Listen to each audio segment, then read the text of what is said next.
Now, Tom, you and I, we love a bit of a conspiracy. We're kind of conspiracy guys. Yeah. I'm intrigued. At the very least, I'm always intrigued. Always intrigued. And this is one of the biggest conspiracy theories that has been going around for quite a few years now. Now, some people don't think it's a conspiracy. Some people think it's true. It is the flat earth thought, right? That the earth is flat. We've been thinking that it is, a sphere spinning in space. Some people say, no, it's actually flat. We think that because that's what science tells us. Right. But is science telling the truth? And that's where we have the breakdown. We have a special guest joining us. Yes, we do. It's David Weiss, also known as Flat Earth Dave. Welcome to the show. Hey, thanks for having me. I'm seem to be getting on a lot of Australian shows this week. I have 5 different shows in Australia, so something's going on there. Maybe you guys aren't upside down after all, and you're waking up. Okay, well, I mean, that's a good point. Being upside down, we are on the other side of the world from you at the moment over in the States. Across the plane. Can you? Okay. Across the plane. Can you please? Okay. Can I just say, if I get on a plane, and I just keep flying east, what will happen? Do you think? You will end up right back to where you started from, because east and west are circles. The flat earth is not a disc floating in space. It's a circular pond. Australia is the shoreline of that pond. If you have I have a magnet here in the center, and as I'm pushing it east, or this is going west, I have to keep turning to keep that needle pointed towards the center. East and west are circles. This does not prove the earth is flat because it works the same on a ball. Okay. So now I'm pushing it east, and east is a circle, right? If you go straight, you're going south. Now watch, I'm going to try to dead reckon west here, and I'm not going to correct to the north, and immediately I'm heading south. South is every direction away from the center. Okay. I'm still a bit confused, if I'm honest. Go ahead. What's that? I'm still a bit confused, if I'm honest. Like, this is the thing. I'm very open to the way of thinking and all this sort of stuff, but I just can't get over the fact that that the earth is a sphere. I mean, it's what we've all been shown. How did you get on this journey, Dave? Have you always been like this, or has it just been something that's come out the last few years? Like, you were once like us, right? Yeah, non-believers of this flat earth. I was a ball believer, but then I said, there's flat earth is stupid. Everyone thinks that flat earth is the dumbest thing in the world. And that's because they've been indoctrinated to think that this is flat earth. No, this is not flat earth. Flat earth is not a disc floating in space. Flat earth is more like a pond, right? All of the continents or the islands are surrounded by water, but all of the water has a container, and that container is the shoreline of Antarctica. Antarctica is the highest land on Earth, and it contains the world pond. Large bodies of water at rest lay flat, and there is no curvature, testable, measurable curvature. So when I first heard about it, I said, you're crazy. I banned people from our social media forever, banned for life, for even suggesting that I watch a stupid flat earth video. But then I was forced to look. And when I looked, I found out we can see things too far, right? I looked up the curvature formula. I even gave it all the benefit to the ball. Like, there should be 66 feet of curvature at 10 miles. Some ball believers say, no, you have to divide that in half. I'm like, okay, 33 feet of curvature. I can sit down at the shoreline, see a buoy that's 11 miles away, and I can see the surface of the water for dozens of miles beyond it. That's impossible on a ball 24,901 miles around. I mean, when you said before, we believe science. Well, science is a thing. It's not a word. The only thing that ballers, I used to be a baller, is science and physics, but we just have the words. Every single test that's ever been done by any scientist has proven that the earth is stationary and not a sphere. And they don't teach you that in school. There's a whole bunch of accredited experiments, right? But when we send a balloon up to 120,000 feet, there's the horizon, straight and at eye level. When you're in an airplane at, the airplane's at like 29,000 feet or whatever, at 39,000 feet, you should be able to see, if you're on the ground, the horizon at 39,000 feet, the horizon should be 242 miles away. Okay. That's a drop of 39,050 feet, right? The airplane's already up. You have to add those two numbers together. The horizon should be 78,000 feet below you. 78,000 feet. The YouTube spy plane doesn't even fly that high, right? Did I say YouTube spy plane. So, but when next time you're on an airplane, look out the left window, look out the right window, and draw a line from the horizon. It'll go right through your eyes, okay? Because the horizon's at eye level. According to globe math, the horizon should be 78,000 feet below you. This picture here is taken at 120,000 feet, okay? This is what the Earth looks like at 120,000 feet straight. They show you fisheye lenses, okay? None of that's true. No matter how high you go, it's flat and it comes up to eye level. Questions? So what's the end game? Why would we be deceived into thinking that it's a globe as opposed to the pond that you described? Well, it's all about control. Look what's going on in the world. You guys are under tyranny, right? It's just as bad here, and actually it's not as quite as bad. But it's all about the elite, if you want to call them, controlling us. There's two reasons. One, they want to make you feel powerless and insignificant, so they have you believing that you're on a spinning speck flying through an infinite universe, spinning at 1,000 miles an hour, orbiting at 66,600 miles an hour. Funny number, right? Chasing the sun at 500,000 miles an hour, and then moving sideways at millions of miles an hour. All of that, and we don't feel anything, okay? So they want you to feel that you're in a distant god or godless universe where an asteroid could take you out at any time. But the truth of the matter is that we are at the center of creation, that we are here in this special place that was made for us. Don't know who made it. It's just intelligently designed, and that's your own journey to figure it out from there. But what else they could be hiding is more land, right? There's a map that was discovered in Hawaii, a Japanese map from 10 centuries ago, showing over 30 other continents outside of the land of Antarctica. We live here. This is Antarctica. And beyond Antarctica, there's other worlds right here on the Earth plane. So if we had extraterrestrials, they're not coming from ridiculous light years, which is just impossible. They're coming just from a couple thousand miles away. They can make it, and turn around and make it back for dinner. Okay. They can come, abduct somebody and go back for dinner. Yeah. It's like, look, it's amazing way that you think. I guess it's hearing you say the word, it's impossible. It's impossible. But I mean, life, the fact that we're here, life is impossible. Do you know what I mean? So you're right. That proves it. We didn't evolve from pond scum. We were created, right? It's impossible that pond scum created eyeballs that can see distance and color and communication and faces and all of that stuff. That is not, we were created. Okay. Saying that we evolved, you have to believe in evolution if you believe in the Big Bang. Once upon a time, there was nothing. It exploded and became everything. And then all of the rocky bits turned into, planets, and all of the gases turned into giant balls that had more gravity than the planets and left a vacuum in between. Nature abhors a vacuum. You can't have a gas ball in a vacuum. We can't be flying. Like, you go out tonight, look at the stars at whatever time, and then make a star chart. Next year, same day, same time, you go out and look, the stars will be in the exact same position, even though we're billions of miles corkscrewing through space. Okay. Yeah, but I think it's because, from my understanding is that it's thousands of light years away. So it's hard for us that's what they tell us. It's so far away, but scientifically, we can prove that we could not see a star because the sun at just 93 million miles away is the size of a coin held at arm's length. If you made it 5 times farther, but let's say 24 times farther, scientifically, we can prove that its angular size is too small. All right. So that's only 3 light hours away. If we did that. Okay. They tell us Polaris, the North Star, you guys wouldn't know about that because it's too low on your horizon. You don't see it, but they say it's 433 light years away. We could not see the sun at 3 light hours away, and we could see this little star at 433 light years away. These are numbers that just make your mind melt. A lot of numbers, Flat Earth Dave. Tell me, what are we looking at in the sky then if they're not the stars that we think they are? Yeah, that's a great question. When you look at the stars in the sky, have you guys ever heard of solar luminescence, where they take water and they put sound waves into it and it creates these little stars, right? This is the star Sirius through today's optics. Today's optics, consumer optics, have outgrown their lies, right? That's the star Sirius. This is the star, what is that star? Capella, right? This does not look like what NASA tells us, right? Here's my favorite. This is Arcturus, right? These things are in the sky.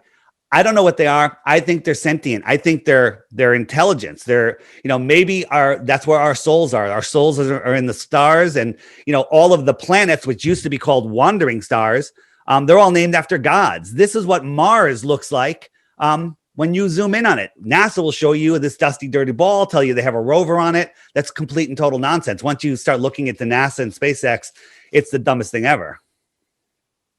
So, you know how NASA and Elon Musk and all that sort of stuff are spending a lot of money to go out to Mars, to go to the moon and stuff. How do you keep, because between us, sometimes I'm like, hey, Tom, don't say this. I'm going to tell you something. Don't tell anyone this secret. How can people keep a secret like that?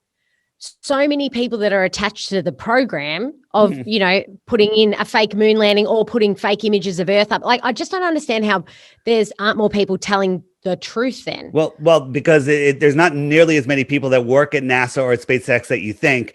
Everything's compartmentalized. There are people there that just, they do their work, but they don't see anything else. This is supposedly a real rocket launch, right? There's so many things wrong with this. This was a launch the other day. Now, this thing is 40,000 pounds falling back to Earth. Does this look like 40,000 pounds falling back to Earth? Look at the speed that the smoke is coming off of it. And it's going to show you a different angle in a second. Look at this. It's barely moving. This is either CGI or a blimp filled with helium. NASA owns all of the helium companies in the world and is the largest consumer of helium. Why do you think that is? Look at this thing. This thing's falling, free falling. That doesn't look like it's free falling. And all of a sudden it's high, when they show us the camera, onboard camera. It's the most ridiculous thing ever. NASA is the largest consumer of helium. Do you know about their helium balloon satellite program? Watch this thing land. Watch all of this fake smoke. What, did they forget to sweep off the deck? Watch this when it comes down to land. It's all fake, and it's provably fake. And I could show you they're faking everything on the International Space Station. Look at this. This is ridiculous. Anyone that believes this is real is... I haven't seen that in real time before. Yeah.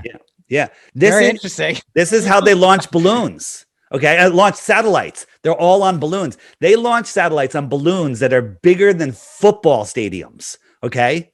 This is massive. And they want you to, they say there's a helium shortage. There's infinite amount of helium, but they don't want us building airships, because airships are the way people used to travel around the surface of the Earth.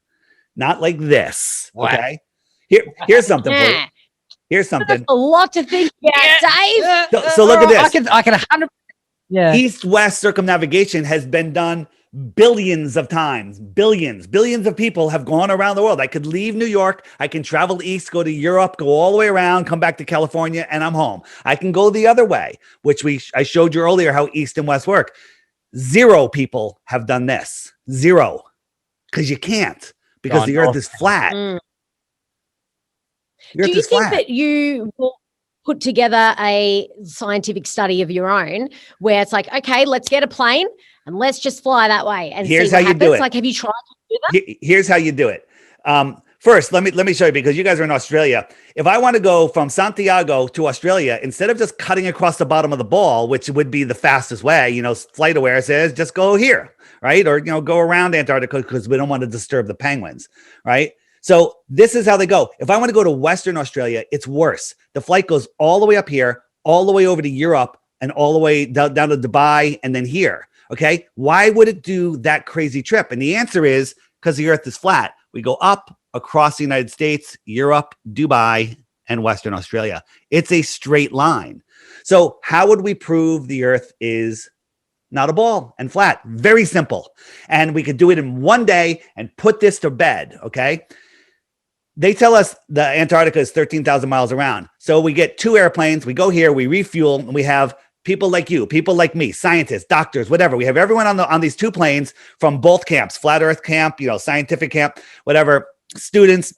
And one plane goes clockwise and one plane goes counterclockwise, staying about 1,000 feet so we can see the shoreline, and we just follow the shoreline. 7,000 miles later, that both planes should meet over here about 9 hours later. Okay. Plane goes about 500 miles an hour. Boom. Meets the planes. But that's not how it works, because the earth is flat and the trip is more like 60,000 miles. Captain Cook was the last person to try it, and it took him 3.5 years, and he went over 60,000 miles. Okay. 13,000 mile continent is not, there's no excuse for that. Yeah. Okay. Well, look, you make a very compelling argument. I can certainly see how people believe the flat earth theory when you explain it the way you do. Do you guys have Bitcoin down there? You guys know what Bitcoin is? Bitcoin. Yeah. Cryptocurrency. I am offering 2 Bitcoins to anybody that takes the Flat Earth, Sun, Moon, and Zodiac Clock app challenge. Get this app. It bypasses the YouTube algorithms, Google algorithms. You search Flat Earth, you're going to end up at the Flat Earth Society, which is nonsense. It's a government-controlled disinformation site. It'll feed you all of the questions. Every day, there's a new video on the app, right? Watch the daily video every day for 2 weeks. After that 2 weeks, if you have one proof of the globe, just one, send it to me, info@theflatearthpodcast.com, and I will give you 2 Bitcoins. But before you do, you have to hit the frequently asked question button, and there will be all of the questions that you're going to ask with playlists of videos. Don't just believe the videos. Look at the video. Go confirm it yourself.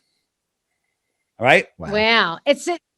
Look, I'm not going to lie to you, Dave. It's a bit of a weird one, but I can see that you're a passionate guy, and the truth is out there. I mean, I just imagine if it was actually true, the world would just lose its mind. It is, and that's why they're hiding this, because when people wake up to Flat Earth, they wake up to all the other tyranny. Here's the thing: you guys are on lockdown, right? Right? The only control the government has over you is in your mind. Okay. If everyone woke up tomorrow and goes, they're nonsense, and we're ignoring the government, you wouldn't even know they existed, because they'd be gone.